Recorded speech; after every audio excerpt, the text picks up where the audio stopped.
Assalamualaikum warahmatullahi wabarakatuh. Salam sejahtera buat kita semua.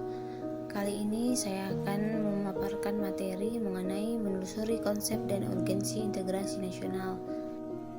1. Makna integrasi nasional. Marilah kita telusuri istilah integrasi nasional ini. Kita dapat menguraikan istilah tersebut dari dua pengertian, secara etimologi dan secara terminologi. Etimologi adalah studi yang mempelajari asal-usul kata, sejarahnya, dan juga perubahan yang terjadi dari kata itu. Pengertian etimologi dari integrasi nasional berarti mempelajari asal-usul kata, pembentukan istilah tersebut secara etimologi. Integrasi nasional terdiri atas dua kata, integrasi dan nasional. Selanjutnya, pengertian integrasi nasional secara terminologi. Terminologi dapat diartikan penggunaan kata sebagai suatu istilah yang telah dihubungkan dengan konteks tertentu. Konsep integrasi nasional dihubungkan dengan konteks tertentu dan umumnya dikemukakan oleh para ahli. 2. Jenis integrasi. Tentang pengertian integrasi ini, Myron Weiner dalam Ramlan Subakti 2010 lebih cocok menggunakan istilah integrasi politik daripada integrasi nasional. Menurutnya, integrasi politik adalah penyatuan masyarakat dengan sistem politik. Integrasi politik dibagi menjadi 5 jenis, yakni yang pertama integrasi bangsa, yang kedua integrasi wilayah, yang ketiga integrasi nilai, yang keempat integrasi elit massa, dan yang kelima yaitu integrasi tingkah laku atau perilaku integrasif.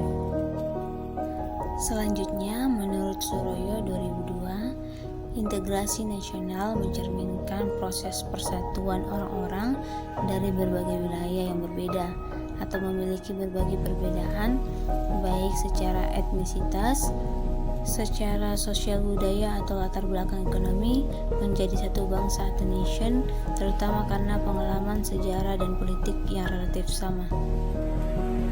Adapun integrasi nasional meliputi yang pertama integrasi politik, yang kedua integrasi ekonomi, dan yang ketiga integrasi sosial budaya. Yang pertama integrasi politik. Dalam tataran integrasi politik terdapat dimensi vertikal dan horizontal.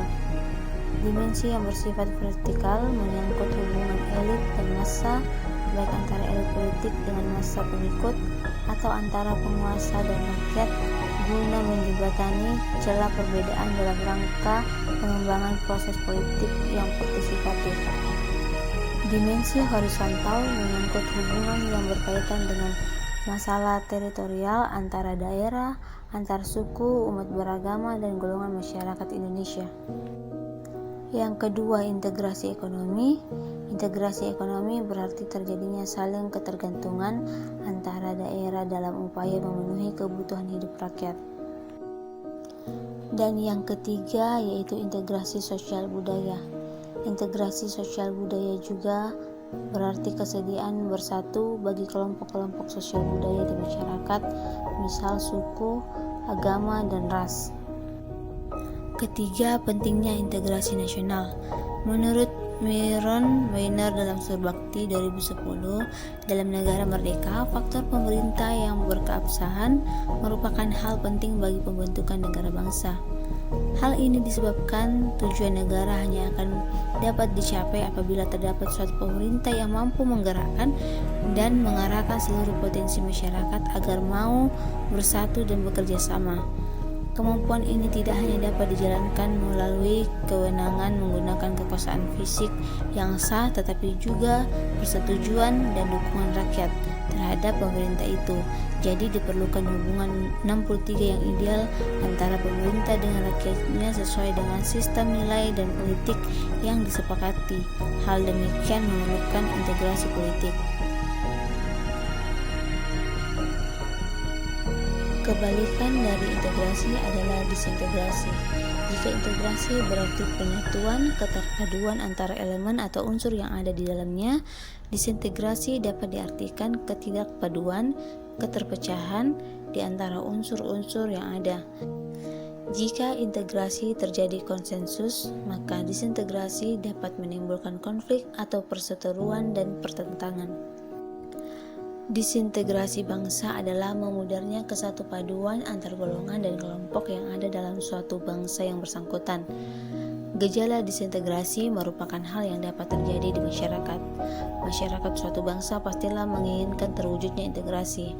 Namun, dalam kenyataannya, yang terjadi justru gejala disintegrasi.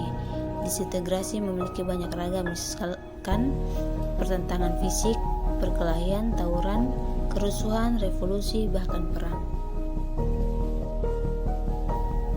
Mungkin itu saja materi yang bisa saya sampaikan, kurang lebihnya mohon dimaafkan. Wabillahi taufiq wal hidayah. Wassalamualaikum warahmatullahi wabarakatuh dan terima kasih.